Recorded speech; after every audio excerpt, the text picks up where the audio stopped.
इस वीडियो में हम एक्सरसाइज 1.5 का एक क्वेश्चन जो पहले छोड़े थे, क्वेश्चन नंबर 4, वो करके दिखाएंगे। रूट ओवर ऑफ 9.3 को नंबर लाइन में रिप्रेजेंट करना है। तो इस तरह का जब डेसिमल वाला क्वेश्चन रहेगा, नंबर लाइन में ड्रॉ करना है, तो कैसे करेंगे? देखो, जो भी कुछ स्टेप्स हम यहाँ लिखेंगे ताकि याद रहे, और हम करके नेक्स्ट पेज में दिखा रहे हैं। तो जो भी नंबर रहेगा उतना बड़ा लाइन ड्रॉ करना है। थोड़ा सा मेरा लाइन टेढ़ा हो सकता है because I am drawing with one hand. तो हम क्या करेंगे, यहां से अगर मेरा 0 है तो हम एग्जैक्टली 9.3 पे एक डॉट देंगे, और उससे 1 सेंटीमीटर ज़्यादा मतलब 10.3 पे एक डॉट देंगे।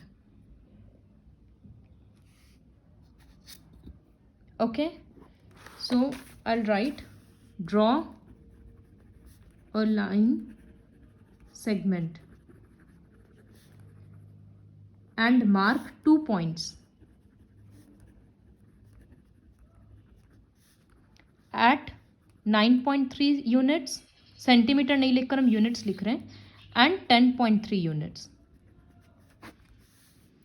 तो इसको हम ए नाम दे दिए, इसको बी दे दिए। अब ये जो लाइन है ना ओ बी, ये पूरा बड़ा वाला, इसका परपेंडिकुलर बाइसेक्टर ड्रॉ करना है। तो परपेंडिकुलर बाइसेक्टर मतलब कैसे ड्रॉ करते हैं? पूरा से, ये पूरा बड़ा लाइन है, उससे थोड़ा सा छोटा करते हैं। बी पे रख के एक बार इस तरह से लाइन ड्रॉ करो, और फिर ओ पे रख लाइन नहीं सॉरी आर्क, और फिर ओ पे रख के इस तरह से आर्क कट करो।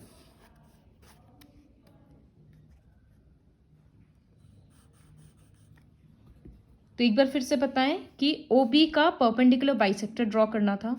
ओ ए नहीं, जो 9.3 था वो नहीं, 10.3 वाले का कट किए। पूरा से थोड़ा सा छोटा, एक बार ऐसे ऐसे और एक बार ओ पे रख के 2 आर्क कट किए। दोनों पॉइंट को इस तरह से स्ट्रेट लाइन से मिला दो। हम फ्री हैंड कर दे रहे एक बार।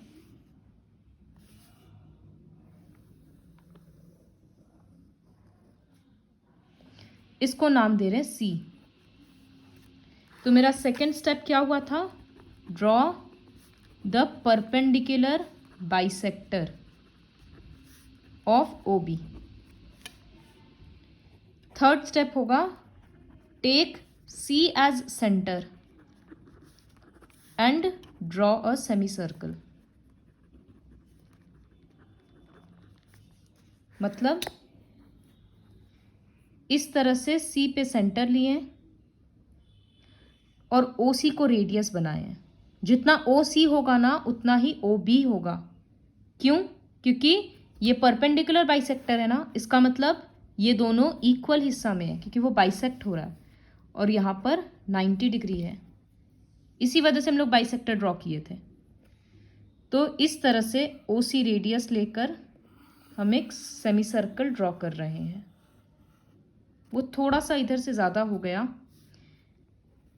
ये जो सेमी सर्कल है ना, ये एग्जैक्टली इस तरह से होना चाहिए।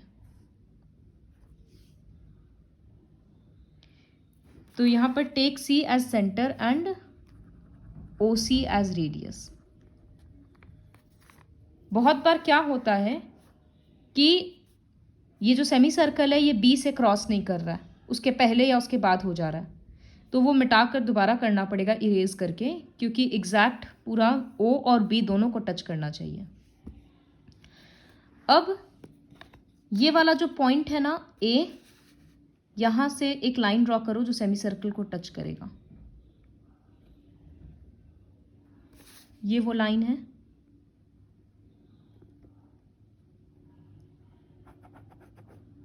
तो यही लाइन एक्चुअली में रूट 9.3 यूनिट्स है। तो इसका मतलब रूट 9.3 कितना बड़ा हुआ? इतना बड़ा हुआ। अब उसको नंबर लाइन में, यहाँ मेरा कॉपी थोड़ा शॉर्ट पड़ गया, इस तरह से कट कर देंगे, तो वो हो जाएगा ए डी। जैसे देखो, एक बार हम दोबारा बताते हैं।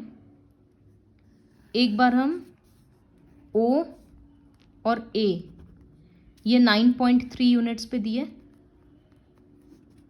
उसके बाद उससे 1 यूनिट दूर बी लिखें। फिर ओ बी का परपेंडिकुलर बाइसेक्टर ड्रॉ किए इस तरह से, उसको नाम दिए सी। फिर एक इस तरह का सर्कल ड्रॉ किए, सेमी सर्कल, जिसका सेंटर सी हो और रेडियस ओ सी, तो वो इस तरह से क्रॉस करेगा। फिर ए से एक स्ट्रेट लाइन ड्रॉ किए जो सेमी सर्कल तक टच करे। यही लाइन का मेजरमेंट है √9.3। तो इसको मेजर करके हम ए से ही नंबर लाइन पे एक आर्क कट करेंगे इस तरह से, और इसको नाम दे रहे डी। तो यहां पर ए डी ये है √9.3। लिखेंगे here AD equals to √9.3 units. O से D मत लिखना, A पे रख के हम कट किए थे तो AD होगा √9.3। इसी तरह से अगर एग्जाम में आएगा √4.5 तो क्या करेंगे, 0 से 4.5 सेंटीमीटर पे एक पॉइंट देंगे और उससे 1 सेंटीमीटर ज़्यादा 5.5 पे देंगे। फिर ओ बी का परपेंडिकुलर बाइसेक्टर ड्रॉ करेंगे, सी नाम देंगे, सेमी सर्कल ड्रॉ करेंगे, ए से लाइन ड्रॉ करेंगे और नंबर लाइन में इस तरह से कट करेंगे। तो ए डी बन जाएगा √4.5। अब इसके बाद तो एक्सरसाइज 1.5 कंप्लीट हो गया। अब एक्सरसाइज 1.6 शुरू करते हैं। तो ये काफ़ी इजी है, एक्सपोनेंट्स का है, क्योंकि पहले के क्लासेस का ही रूल है, जिससे हम 1 का कर रहे हैं क्वेश्चन नंबर 3। वो है 125 टू द पावर 1/3। तो 125 का अगर प्राइम फैक्टराइजेशन करेंगे हम तो वो आ रहा है 5 का क्यूब। मतलब हम 125 को क्या लिख सकते हैं, 5 क्यूब, और ये 1/3। पावर जब पास पास में रहता है तब वो मल्टीप्लाई होता है, तो 3 और 3 डिनोमिनेटर और न्यूमरेटर का कट जाएगा, तो ये बचेगा 5 टू द पावर 1 मतलब 5। इसी तरह से क्वेश्चन 2 का जैसे हम कर रहे हैं सब क्वेश्चन नंबर 3, वो है 16 टू द पावर 2/4। तो 16 का मतलब होता है अगर हम उसका प्राइम फैक्टराइजेशन करें तो 4 बार 2 आया, तो हम 16 के बदले लिखेंगे 2 टू द पावर 4 और यहाँ लिख रहे हैं 2/4। अब 4 कट गया तो ये बचा 2 का स्क्वायर यानी 4। फिर क्वेश्चन नंबर 3 है, जिसे यहाँ पर है 2 to the power 2/3 dot 2 to the power 1/5। तो यहाँ क्या रूल है कि एक्सपोनेंट्स में अगर बेसिस सेम है और पावर अलग है तो मल्टीप्लिकेशन के टाइम पे पावर ऐड हो जाता है। तो हम यहाँ 2 एक ही बार लिखेंगे और ये जो दोनों पावर है ये दोनों ऐड हो जाएगा। ऐड करने के टाइम हम क्या करेंगे, एलसीएम लेंगे। 3 और 5 का एलसीएम 15, ये डिवाइड होकर आ रहा है 5 तो 10 बन जा रहा है, और ये डिवाइड होकर आ रहा है 3 तो 3 रह जा रहा है। तो आंसर क्या आया, 2 टू द पावर 13/15। इसी तरह से अगर क्वेश्चन डिवीजन का होगा, जो कि क्वेश्चन नंबर 3 है, 11 to the power half by 11 to the power 1/4। तो यहाँ डिवीजन है ना, और बेस सेम है, दोनों का बेस 11 है, तो पावर सब्ट्रैक्ट हो जाएगा। यहाँ लिखेंगे हाफ माइनस 1/4। इसके बाद इस तरह से एलसीएम लेकर करेंगे तो वो आ रहा है 11 टू द पावर 1/4। इसको और सॉल्व नहीं करेंगे।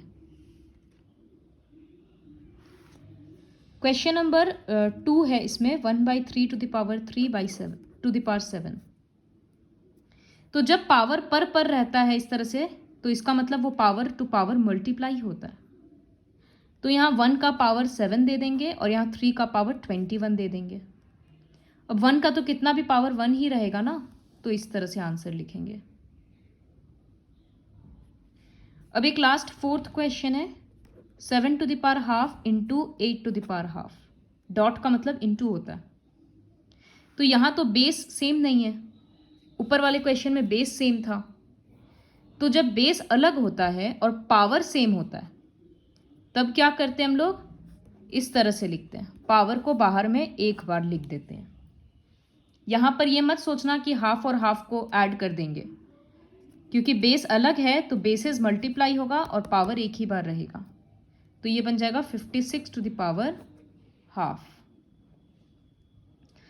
तो ये था। अब एग्जाम्पल्स वगैरह के हेल्प से और भी क्वेश्चंस वगैरह देखना, फिर आर एस अग्रवाल से प्रैक्टिस करवाएंगे।